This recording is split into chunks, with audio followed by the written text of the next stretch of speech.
Hello, everybody. Welcome to the Get Woke About News Show. President Claudine Gay is stepping down. You can see her on the screen there. That was that infamous testimony. This is a big deal. It looked like she was not going to step down. It looked like she was digging in her heels. It looked like the Board of Overseers at Harvard was digging in their heels. Of course, she had the big plagiarism scandal on top of what she said at that hearing. Apparently, it was too much, either for her, either for the board. We don't know the details there yet, but this is a big, big deal. It's shocking, and I'm a little surprised by it, because the last we heard before we went into the holiday, the New Year's holiday, that is, she was lawyering up and she was digging her heels in, refusing to resign. This was also after there were accusations that she plagiarized multiple times. And so the situation just kept snowballing and getting worse for her. And the worse it got, the more persistent she was. But you've had people like Bill Ackman, investor, philanthropist, also an alum at Harvard, that has been very vocal about everything going on there, really saying this president must step down, as we saw from the likes of the Penn president a few weeks earlier. So, you know, I guess the pressure was just a little too much for her, Lydia. Yeah, and, you know, she hasn't been president of Harvard very long at all, just about half a year, 6 months or so. And this raises a lot of questions because, as you said, she was really digging her heels in. You have to wonder, is she now finally resigning because of that terrible testimony that she offered on Capitol Hill? Or is this really a consequence of the plagiarism and the journalism around that that's really forcing her out? And you also have to wonder, is Harvard actually now finally coming to grips with the serious reputational damage that all of this has caused the university, and maybe has forced her out? Maybe they gave her no alternative. Yeah, they're still flush with cash in their endowment, but the estimates indicate that they're going to lose $1 billion in donations from their alum as a result of being angry about all this. Yeah, the reputational hit for an institution this old, this venerable, this highly regarded in the higher education space has been enormous. Now, what's going to be interesting, kind of following this storyline along, is not just her stepping down, but what happens throughout the institution. Remember, you had over 1,000 Harvard professors who came out and said she should keep her job. They wanted her there.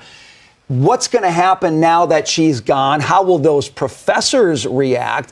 And I think more significantly, in terms of institutional change, what's going to happen deeper down in the organization? What about what's happening in the classroom? What about how DEI has worked its way deeper into the institution, Jackie? This is sort of just the start, in my view. No, I think that's the big question, to see how the school handles this moving forward. Who do they replace her with? What standards do they put in place to be able to check those tenured professors that we've talked about so many times? But Lydia, you bring up a great point as well. I mean, it wasn't just that testimony, the December 5th testimony that you were speaking to the video of, Brian, was extremely damning when she was talking about certain context in which the students could chant from the river and the sea to the sea, and it would be somehow okay. They were calling for the death and the destruction of Jews and Israel. But then, Lydia, you bring up the plagiarism point as well. And, you know, how do you have a president in place? Let's take the two issues separately. A president in place that is trying to set the standard for students on campus that is being accused of plagiarism, not once, but multiple times. I mean, egregiously, all over the place in the acknowledgments of the articles and the books that she wrote, Lydia. Yeah, I mean, and the sidestepping and the excuse writing that they were doing to try to justify the work that she had produced, her body of work that included that documented instances of plagiarism. You know, when you talk about, Brian, the curriculum that has been seeped into the classrooms of Harvard, you know, one question I have is, you know, like you said, what are they going to do about it? But are they going to acknowledge the foreign sources of funding that have been flowing into the university for many years? Is that going to be, are we going to see perhaps a new interim or a new president, once they find the person that's going to fill this role, addressing that head on? Because that is an issue that is affecting not just Harvard, that is an issue that is affecting many prestigious universities, Ivy Leagues across the country, that probably is responsible for shaping the curriculum that is influencing and shaping the minds of our young American students today. Well, and don't forget this, the same overseers who are in place now and apparently are part of this decision for her to leave were the ones who picked her. Were the ones who created the tone and the culture that gave rise to this. Is that same group of people going to lead the search for the next president? And if they are, is it going to be any different? I mean, the question of who's next is not just a question of who, but how is that person selected? According to what criteria? Who's involved with that? And what does that say about where the institution's going? Well, there are two different ways this can go. They can make a hard turn and try to say, we're going to clean up our act. We're going to change our image. We're going to do things differently moving forward. This is going to be not the same old Harvard. But you also have to wonder, Brian, if the people who have been turned off as a result of this are permanently turned off and just kind of feel disconnected with the school. I mean, how does somebody like Bill Ackman move past this?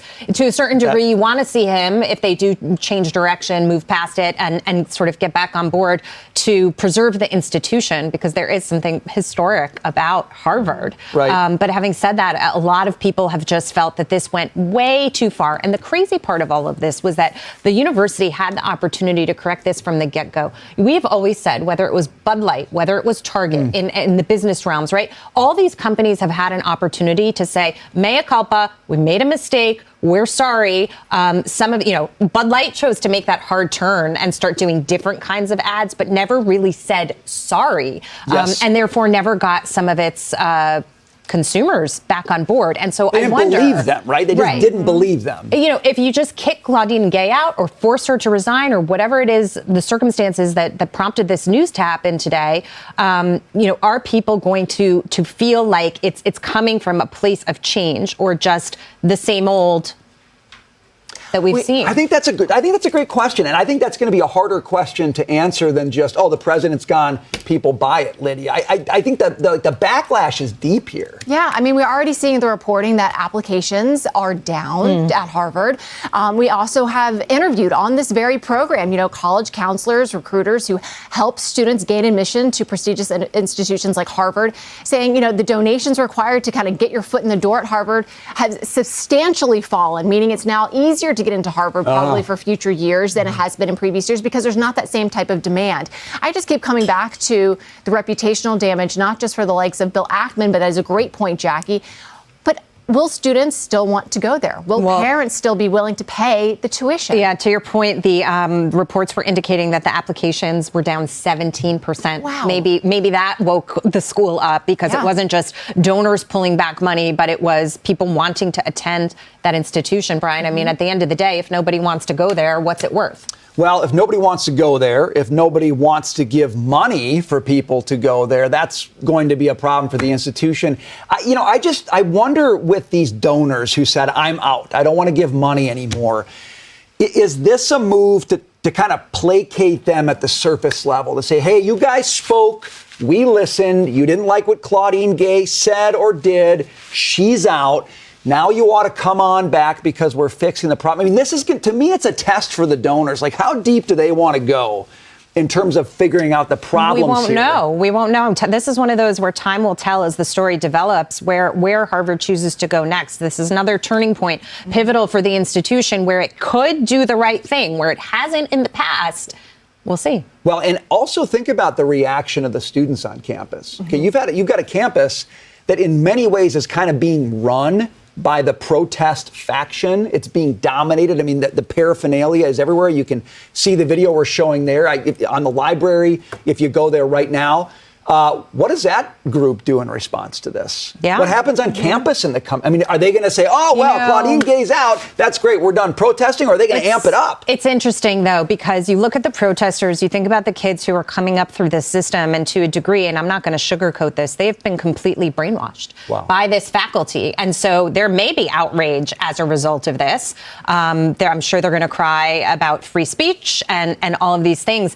But I don't really blame them because maybe that's all they know to a degree. That is what they were taught. And that's why we talk about education and reform in this country and why it's so important to really take a hard look of not just what's happening in our universities, but also what's happening in the younger grades as kids are coming up through the system. Because you've got a generation of kids who have legitimately been brainwashed. They're scared to go outside. And this is off the anti-Semitism topic, but they're scared to go outside because they've been taught that the world is going to explode because of climate change.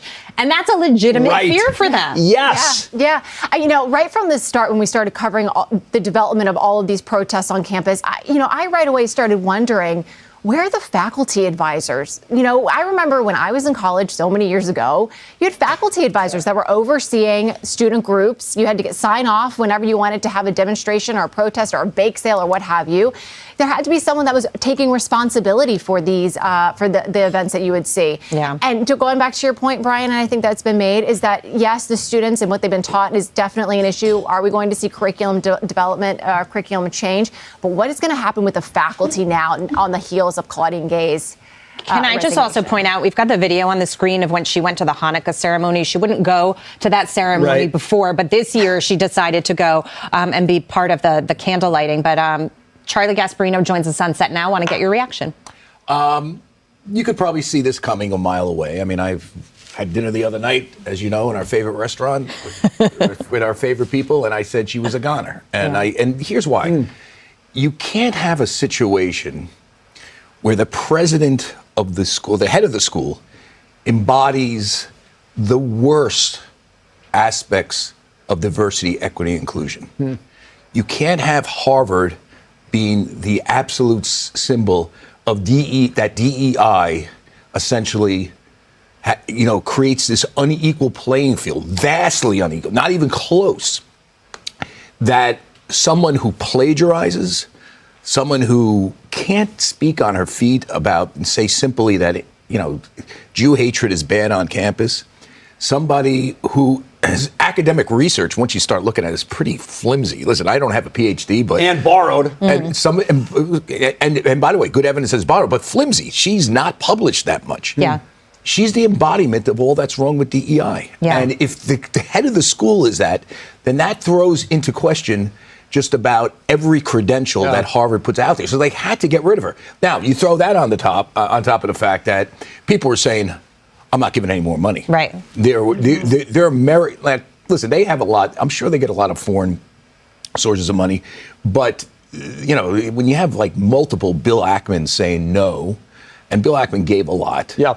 It's just not going to fly. And so she had to go. Now, the real question is, I mean, this is where it gets sort of fascinating for me, Harvard. I mean, yes, I went to the University of Missouri, so I'm a proud state school graduate. And even though it's a good J school, but I didn't graduate from Harvard. But here's the thing this is really sort of underscored, like the bad couple years Harvard has. We do know that Harvard has a dual admissions policy, or it did until the Supreme Court ruled that affirmative action in admissions is wrong. We know that there is one rule for whites and Asians, and there's another rule for black people and people they consider oppressed people. Yeah. That's been exposed. On top of that, we have what's been exposed is that there's such an emphasis on diversity there that an unqualified academic runs the place. Right. Now, how do you unpack all this? How do you change the faculty? Because it can't just be her. It's got to be throughout it's got to be much deeper. That's right. And let me just add to that. When it comes to what was exposed, it was also that if you were white and you were a donor, there were seats set aside for you as well. So some of those rules went. What do you mean by that? They were talking about like the percentage of applications of people, what the threshold was to kind of secure a threshold donation was to kind of secure a seat. It was $20 million. That's now dropped down to $1 or $2 million. They kind of had to reduce the price to get donors to keep coming through the door. But that gives you a sense of what DEI really means to them to a degree. Part of it is just surface and how it looks on the outside, as opposed to, money and money talking, too. It just exposed all the hypocrisy. I always made this point, and I made it to Mark Rowan's people. He's the guy that the hedge fund, the sort of private equity, the guy running Apollo private equity, who pushed for Liz McGill and Scott Bach to leave over the same sort of issues. Not competence. Hers was more the anti-Semitism. And I also made this point to Bill Ackman's PR person. What they don't realize is that they gave millions and helped raise millions of dollars for years that created the infrastructure that she embodies. Yeah. You cannot, just because you get rid of Liz McGill and Bach and her, doesn't take out that absurd and disgusting infrastructure that promotes Jew hatred, that promotes unequal admissions, that promotes two standards. So you're going to have to, if they really are serious, if Bill Ackman is serious, if Mark Rowan is serious, They got to drill into the That's faculty. the key. That's the Charlie, key. thank you so much. We really appreciate it. Get woke, go broke. Ain't no joke. Get woke, go broke. You're so damn woke. Toxic, terrible man. Hey!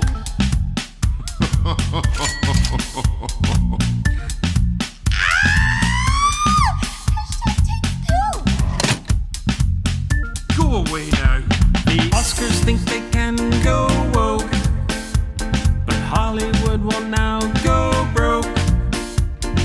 YouTube give itself an award, and Susan take a fall on the sword. Get woke, go broke. Ain't no joke. Get woke, go broke. You're so damn woke. Get woke, go broke. Ain't no joke. Get woke.